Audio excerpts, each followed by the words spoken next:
Cette émission est une production de la télévision régionale des Moulins.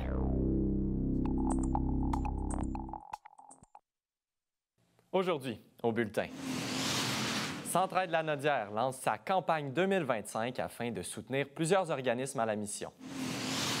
Le Creval lance des outils destinés aux parents en anglais et en espagnol. Et les Triades hockey débutent leur saison inaugurale sur le bon pied avec une victoire. On en discute avec Naila Hood. Je suis Charles Lantier et bienvenue à votre bulletin d'actualité régionale.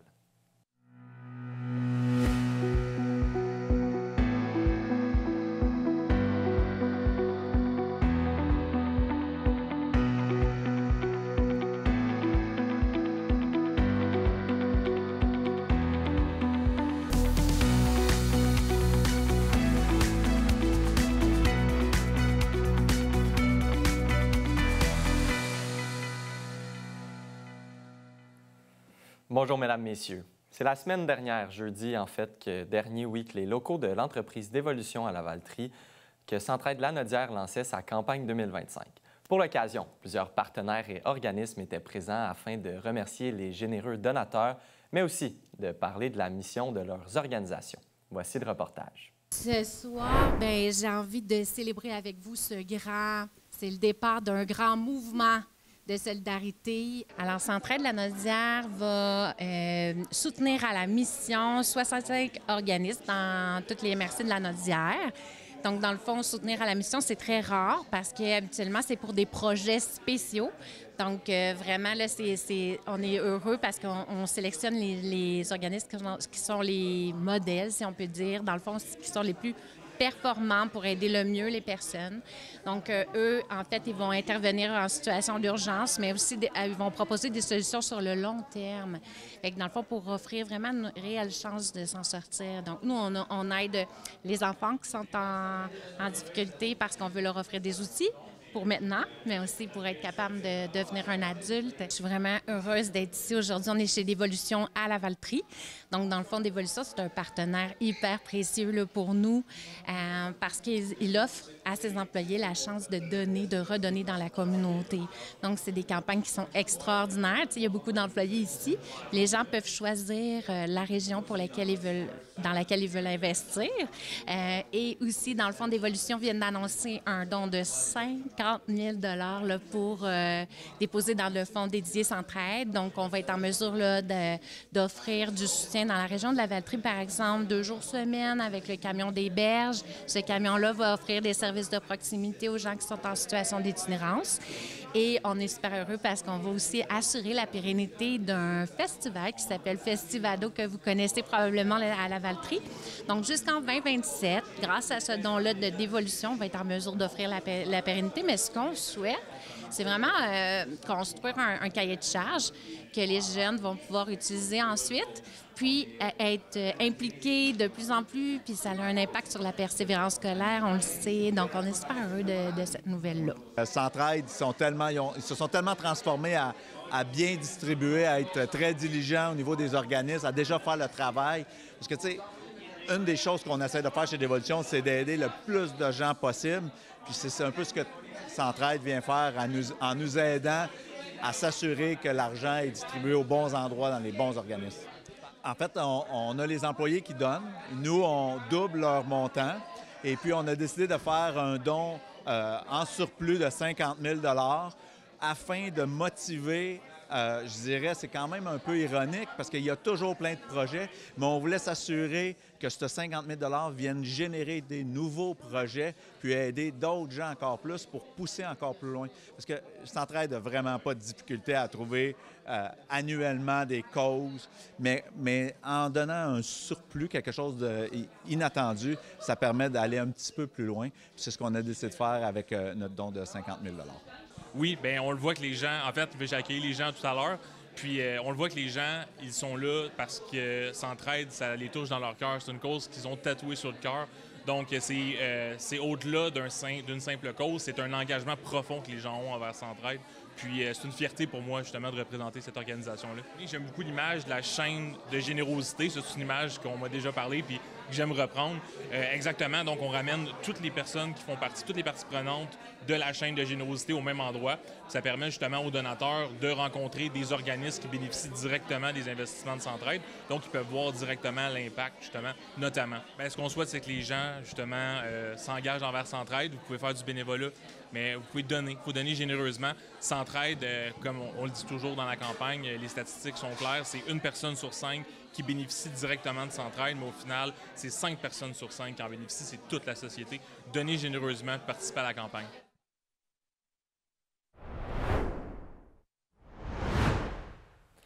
La Chambre de commerce de la MRC de l'Assomption a tenu le 17 septembre dernier au Théâtre Alphonse Desjardins, son 11e gala prix distinction devant plus de 200 convives. Plusieurs entrepreneurs ont remporté des prix. Voici les lauréats. Samaya Dessert pour démarrage et reprenariat, Aime ta vie pour travailleurs autonomes, Librairie Raffin pour innovation, Carbone Éco-Salon pour développement durable, Académie François Labelle pour gestion des talents, Mr. Puff pour Repentigny pour petite entreprise. Il y avait aussi Diffusion Hector Charland pour moyenne et grande entreprise, Stageline pour industrie et fabricants, Sévérine Dumais, Artis pour artistes et artisans, Fondation Santé Sud de la Nodière pour OBNL et Mélo Festival pour tourisme. De son côté, le député de Masson, Mathieu Lemay, a été nommé adjoint parlementaire des Relations internationales au ministre Christopher Skeet. Il appuiera le Québec dans le développement de ses relations diplomatiques et économiques à l'étranger. Après la pause, nous parlons d'outils traduits dans plusieurs langues pour favoriser l'apprentissage des enfants.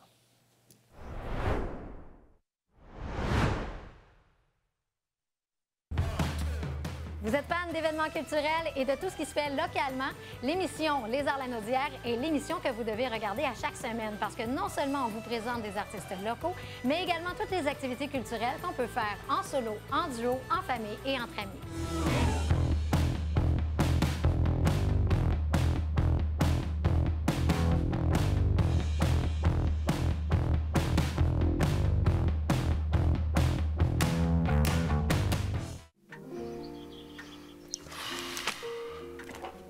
Bon dimanche tout le monde et bienvenue à votre rendez-vous dominical, votre télé bingo. Bingo!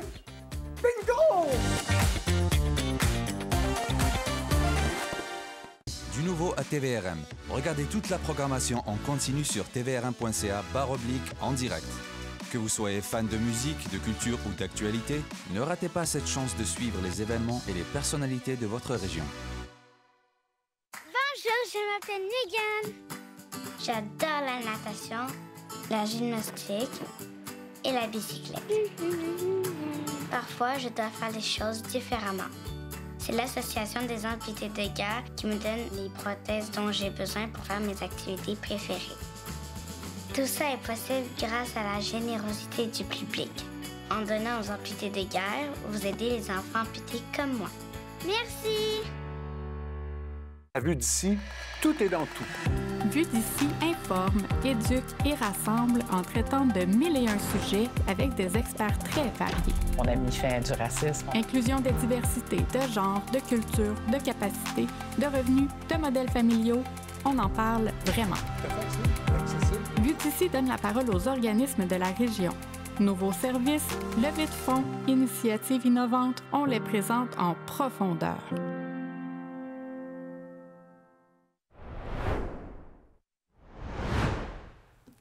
La ville de Repentigny annonce la fin des travaux sur le boulevard Basile-Routier, incluant la réfection de la chaussée et un nouveau sentier polyvalent. L'investissement de 2,2 millions vise à améliorer la sécurité et la qualité des déplacements. Le cégep de la Nodière à Terrebonne a inauguré un nouvel abri à vélo accompagné d'une borne de réparation. L'initiative lancée dans le cadre de la Semaine des mobilités alternatives vise à encourager étudiants et employés à privilégier le transport actif.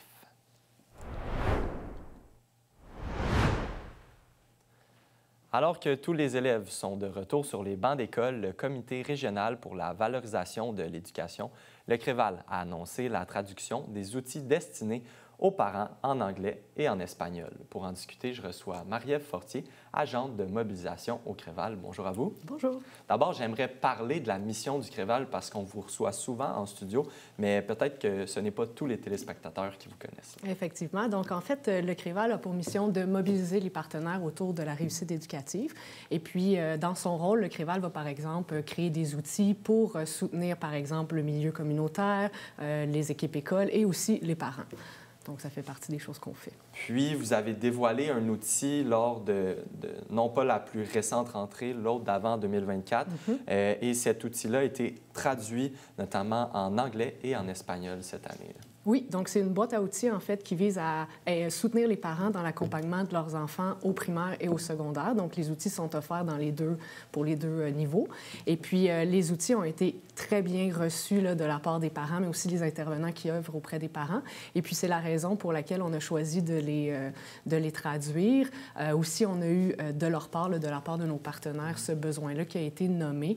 Pourquoi? Parce que les familles immigrantes, on en a beaucoup dans la région de la Naudière. Et puis, les allophones, on voulait permettre que la boîte à outils soit encore plus accessible pour eux. Donc, en leur offrant la possibilité de consulter les outils dans leur langue, bien évidemment, ça peut être très gagnant, là, très positif. Puis si on regarde un petit peu plus en détail cette boîte à outils-là, qu'est-ce qu'on retrouve là? On va retrouver en fait des outils qui sont divisés sous 3 grands thèmes, donc les devoirs et les leçons, la communication avec l'école, donc les parents et l'école, et la compréhension du milieu scolaire. Et donc, par exemple, dans la compréhension du milieu scolaire, on peut retrouver un bulletin annoté, là, donc un modèle de bulletin annoté qui va expliquer un peu section par section comment le comprendre, comment l'interpréter. Et puis, on sait, là, au mois d'octobre, ça va être la remise des plans d'intervention. Donc, on a aussi le même principe, là, un modèle du plan d'intervention, un guide d'accompagnement pour les enfants et puis pour les parents, pardon. Est-ce que vous avez déjà eu un petit retour? Là, ça fait quelques semaines que l'école est commencée par rapport à cette traduction-là de la part des organismes sur le terrain ou quoi que ce soit? Oui, on a eu en fait des retours l'an dernier et cette année, mais pour la traduction, particulièrement cette année, on sait que c'est excessivement bien reçu. Et puis, par exemple, beaucoup de partenaires l'an dernier nous mentionnaient que c'était très aidant pour les familles immigrantes pour comprendre un peu le système scolaire québécois, mais aussi simplement pour comprendre les attentes envers les parents, parce qu'on sait que d'une culture à l'autre, ça peut être très différent. Donc, la traduction va vraiment donner un coup de pouce là, à ce niveau-là, puis c'est très apprécié, là. Mais j'imagine que vous avez des retours, on en parle, mais il y a aussi les enseignants auxquels ça bénéficie. Il y a de plus en plus, je crois, d'étudiants ou de familles qui viennent s'établir dans la Naudière. Et donc, les enseignants, des fois, ont besoin de ces outils-là, puis de l'aide du Créval, je crois. Oui, bien en fait, beaucoup les techniciens en éducation spécialisée et puis nous ont parlé que ça les aide pour appuyer leurs interventions auprès des parents. Aussi, c'est ça, les équipes écoles, les enseignants peuvent y faire référence aux outils pour certains parents qui pourraient éprouver certaines incompréhensions, certaines interrogations. Donc oui, effectivement. Puis on a fait des kiosques aussi auprès, justement, de certains parents ou certains intervenants. Puis on sait, là, dès les débuts, l'an dernier, là, la boîte à outils a eu plus de 300 visites dans les premiers mois de sa sortie. Donc, on se doute que cette année, ça va être encore plus important. Est-ce qu'il y a des défis reliés en général avec ces... Peut-être pas la boîte à outils, mais avec le Créval que vous entendez parler sur le terrain, puis vous dites, OK, on doit mettre certains trucs en place vraiment pour aider oui, les enseignants, bien, la boîte à outils en est un bel exemple, en fait, parce que c'était vraiment pour répondre à des besoins que les parents nous avaient mentionnés sur le territoire. Donc, c'était vraiment les parents lanaudois qui nous avaient mentionné certaines choses, donc certains enjeux qu'ils avaient. Donc, la boîte à outils était vraiment venue pour répondre à ces besoins-là, justement, et les outils ont été pensés pour les secteurs qui les préoccupaient davantage. J'aimerais qu'on parle peut-être des autres services disponibles au Créval, mais pour que les gens restent à l'affût peut-être de qu'est-ce qui s'en vient ou qu'est-ce qui est disponible, j'imagine, sur votre site Internet. Oui, donc la boîte à outils est disponible sur le site Web dans la section boîte à outils, évidemment. Et puis, on peut aussi retrouver des outils là, par rapport à la lecture, comment encourager son ado, donc avec les idées de Caro. On a aussi des trucs et des astuces là, pour bien accompagner son enfant, que ce soit au primaire, au secondaire, et même pour les plus jeunes, là, comment les encourager vers la lecture là, dès le tout jeune jeune âge, le 0-5 ans. Donc, c'est le genre de choses qu'on peut retrouver sur notre site Web. Donc, on invite les parents, j'imagine, à consulter votre site Internet, oui, tout à fait. Télécharger cette boîte à outils-là, en fait? Oui, bien, en fait, les outils sont disponibles en version interactive avec des pistes audio en français. Et puis, comme on le disait, là, ils sont téléchargeables en français, en anglais et en espagnol. Parfait. Merci beaucoup d'avoir été de passage aujourd'hui. Merci beaucoup.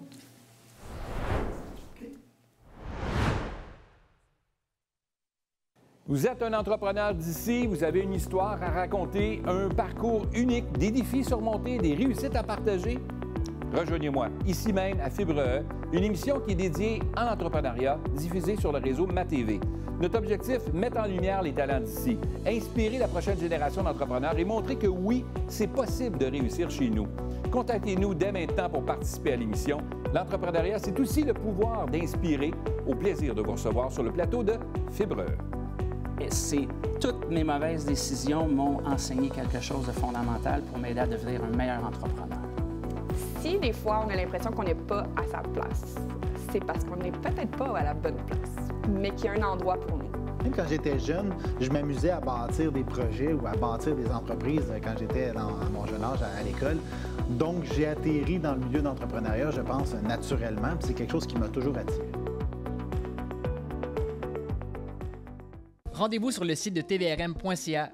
Consultez votre programmation, vos émissions et l'actualité dans l'anneau d'hier. Si vous désirez revoir ou si vous avez manqué un épisode, n'ayez crainte, toutes vos émissions se retrouvent sur votre site Internet. Devenez membre de TVRM, c'est contribuer au développement de sa mission et de sa communauté. Ne manquez pas votre bulletin en direct le mardi et le jeudi midi pour être informé de tout ce qui se passe dans votre région et plein d'autres émissions sur votre communauté. La télévision régionale des Moulins, pour voir et être vu.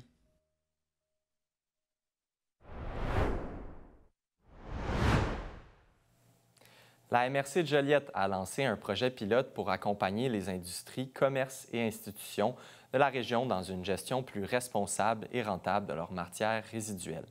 Ce programme offre gratuitement diagnostics, conseils techniques et suivi afin de réduire l'impact environnemental tout en générant des économies. Devant l'urgence de l'hôpital Pierre-le-Gardeur, la PTS, la CSN et le SFPQ ont dénoncé la montée de la violence envers le personnel et le manque de ressources. Les syndicats pressent le gouvernement d'agir pour assurer la santé et la sécurité des travailleurs et des usagers. Un reportage de notre journaliste Naila Hood suivra cette semaine. Quelques mois se sont écoulés depuis l'entrée en poste de la nouvelle députée fédérale de Terrebonne, Tatiana Auguste. J'ai pu m'entretenir avec celle-ci dans les derniers jours afin d'aborder la rentrée parlementaire ainsi que ses priorités pour les citoyens de sa circonscription. Voici l'entrevue. J'ai eu l'occasion vraiment de passer tout l'été dans la circonscription, d'aller à la rencontre des différents organismes, de discuter avec les différents élus au niveau provincial et municipal, et aussi de faire des visites porte-à-porte et tout ça. Puis en fait, on a reconnu quand même des priorités chez les gens qui vont vraiment être mes priorités à Ottawa. On parle beaucoup de tout ce qui est logements sociaux, donc la crise du logement en ce moment dans laquelle on est. Ensuite, il y a toute la question de l'employabilité chez les jeunes qui est une grosse préoccupation quand même pour les parents et pour les jeunes eux-mêmes. J'ai été attribuée au comité des anciens combattants, ce qui a fait que j'ai vraiment eu l'occasion sur le terrain de parler à nos anciens combattants, puis à même des personnes qui sont toujours en service.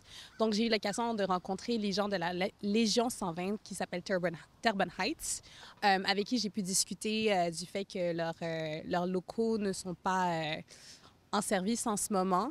Ensuite, j'ai pu vraiment discuter avec les gens de ce que eux, en tant qu'anciens vétérans, ils ont besoin de leur maison, des monuments, en fait, qui sont un peu partout, puis de voir comment on peut vraiment les aider avec ces sujets-là, oui. Cette rentrée parlementaire est très intéressante, surtout avec le retour du leader des conservateurs. Mais nous, on est vraiment une équipe soudée, puis on est prêt à faire le travail qu'il faut pour les Canadiens. On a annoncé Maison Canada, donc j'ai vraiment hâte de tout ce qu'on va faire. Puis j'ai hâte de pouvoir vraiment faire des annonces ici à Terrebonne. Et aussi, j'aurai l'occasion cet automne de déposer un projet de loi personnel de député en matière d'environnement. Donc, j'ai vraiment hâte de pouvoir en parler puis de pouvoir voir ce que les gens de Terrebonne en pensent.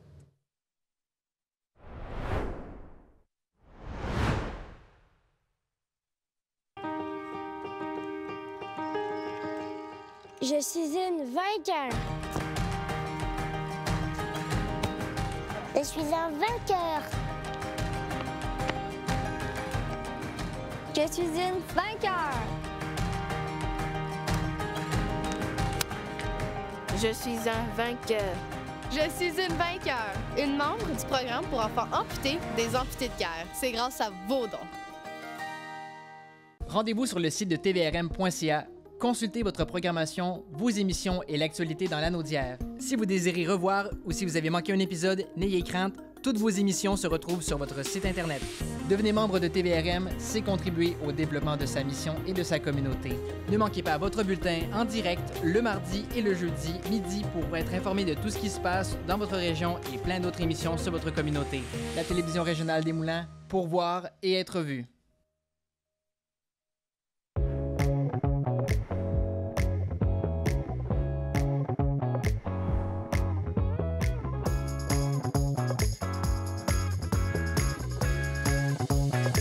Bienvenue à Cuisine du Monde. Oui, c'est exact. Je comprends. Je dois dire que c'est très piquant. Ça bouge sur le table. Parce que la cuisine, c'est le patage. Oui. C'est vraiment très, très bon. Bon appétit.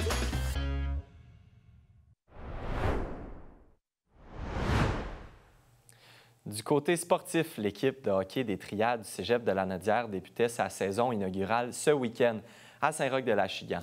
Notre journaliste Naila Hood est allée à ce premier match à domicile. Elle est en studio aujourd'hui pour nous en parler. Bonjour Naila. Bonjour, oui, c'est exact. J'ai été à la première rencontre des Triades. Donc, l'organisation, les joueurs, les parents et les partisans étaient au rendez-vous. Tout le monde était très énergique, enthousiaste. Il y a même eu un tailgate qui a été organisé bénévolement par les parents. Donc, ça montre l'importance pour eux d'être présents pour cette nouvelle équipe. Comme j'ai dit, tout le monde était impatient de voir comment ce premier match allait se dérouler. Je rappelle que c'était samedi le 20 septembre à 19h au complexe J.C. Perrault, alors que les Triades du Cégep de la Naudière affrontaient les Spartiates du Cégep du Vieux-Montréal. Résultat 3-0 pour les Triades. C'était l'occasion de découvrir de nouveaux visages, la formation de l'équipe, de prendre le pouls, les attentes de cette nouvelle équipe qui entoure ce chapitre sportif à la Naudière. On peut aller voir le reportage. Ça faisait quand même plusieurs années qu'on nous le demandait. Dans la Naudière, de façon générale, il y a quand même beaucoup d'équipes pour les jeunes de moins de 17 ans. Puis c'était réellement un besoin. On sait que c'est pertinent au niveau de la persévérance scolaire d'offrir du sport masculin aux jeunes garçons. Les gens l'attendaient. Donc, on a eu un très grand succès au niveau du camp de recrutement. Puis, bien, on a de très bons joueurs, puis on est très contents. Puis les jeunes voulaient rester. Là, les jeunes, ils quittaient la région. Donc là, les jeunes restent chez eux. C'est une fierté qu'on a à Saint-Roch-de-l'Achigan d'accueillir cette équipe lanaudoise parce que Saint-Roch-de-l'Achigan, depuis les Triades football qui ont élu domicile chez nous, bien maintenant, c'est les Triades hockey. Donc, c'est une double fierté qu'on a à Saint-Roch-de-l'Achigan de s'ancrer de plus en plus au sein de la Naudière, de devenir en quelque sorte incontournable. Puis oui, je pense que c'est une équipe qu'il faut s'approprier à la grandeur de notre région. Puis maintenant, bien, avec la présence du Cégep, bien, je pense que ça fait un allié incontournable pour l'éducation, pour nos étudiants, pour nos jeunes. Puis ça devient un milieu extrêmement attractif pour des parents, des familles qui veulent venir s'établir ici, en sachant que ce genre d'activités-là qui se tiennent, d'événements.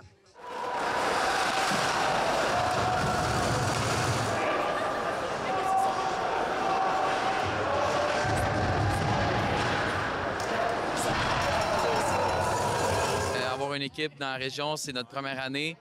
Les jeunes, sinon, ils auraient été obligés d'aller à Montréal, ils auraient été obligés de se rendre plus loin. Fait que je pense que pour eux autres, ils sont vraiment fiers de représenter la région puis de pouvoir jouer dans leur coin.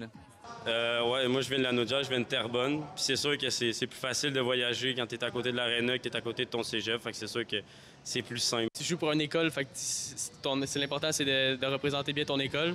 C'est sûr que le monde vient te voir jouer, il paye, fait que c'est comme une motivation de bien performer à chaque game. Pour vrai, on savait tous pas trop à quoi s'attendre, mais rapidement ça s'est placé, puis on a commencé à avoir bien du fun sur la glace, fait que ça a vraiment bien été. Pour une première saison, je trouve qu'on est une famille, puis ça a de l'allure de comment on est avec les boys, on a l'air déjà d'une famille. C'est sûr que c'est gratifiant, c'est le fun de savoir que tu es considéré par un staff. Ça faisait déjà un an qu'ils travaillaient pour cette journée-là.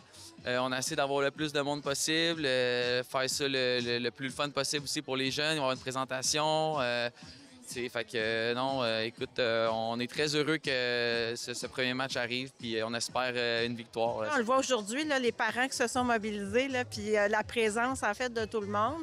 C'est aussi un bon spectacle, là, le hockey, on va se le dire. On aime quand même aller voir le hockey. Et de match en match, je pense que les gens vont se l'approprier parce que déjà, le Québec, l'identité, c'est le hockey. Puis à partir de ça, si on mixe en plus à ça l'identité régionale, ça ne peut que faire un mariage heureux. C'est important pour nous, les parents des joueurs, de venir démontrer toute l'affection qu'on a pour nos enfants, qui réussissent à combiner deux choses, hein? Étudier au niveau collégial, mais également d'exercer leur passion pour leur sport que le hockey. Alors pour nous, c'est un naturel d'être ici aujourd'hui. J'ai un garçon qui joue dans l'équipe, puis ça fait plaisir d'être là, entouré de parents, puis une vraie belle gang de parents, puis une belle gang de jeunes. Puis des tailgates comme ça, on invite plein d'amis, plein de gens qu'on connaît. Venez voir le produit, puis vous allez constater par vous-même qu'au bout de ligne, c'est du bon hockey, puis les matchs ont le fun, puis il y a de l'ambiance, puis c'est super, là. Moi, quand j'étais allé au cégep, j'aurais probablement aimé ça avoir une équipe de hockey, puis c'était pas le cas encore, fait que je suis content que mon frère puisse avoir cette chance-là, puis peut-être que ça va l'inciter à poursuivre ses études. Et il faut avoir de l'ambition. Moi, pourquoi pas un jour avoir un pavillon sportif pour que l'ensemble du sport et de tout ce qui est sportif pour le cégep de la Naudière se déroule à Saint-Roch-le-Chigan. Ça serait en quelque sorte un 4e pilier. Et pourquoi pas, tant qu'à s'appeler un cégep régional, je trouve que ça donnerait énormément de cohérence. Qui sait, éventuellement, peut-être se classeront-ils en D1, puis on va devenir dans les meilleures équipes du Québec. Puis voir nos joueurs aussi poursuivre dans le hockey universitaire ou dans d'autres ligues, là, ça serait vraiment chouette. Donc, ce lancement pose les bases d'une saison qui sera déterminante. L'équipe souhaite à la fois bâtir sa cohésion sur la glace et tisser des liens avec la communauté. Les prochaines rencontres vont permettre de savoir si ils vont garder la même énergie pour la saison. Si vous voulez aller voir les matchs à domicile, c'est toujours au complexe J.C. Perrault. Vous pouvez aussi retrouver toute l'information disponible sur leur site, le site web du Cégep de la Naudière, et sur leur compte Instagram, Les Triades. Donc, d'ailleurs, le prochain match, c'est le 27 septembre à 19h contre le collège Jean de Brébeuf. Merci beaucoup, Naila. On continue de suivre de près cette première saison pour les Triades hockey.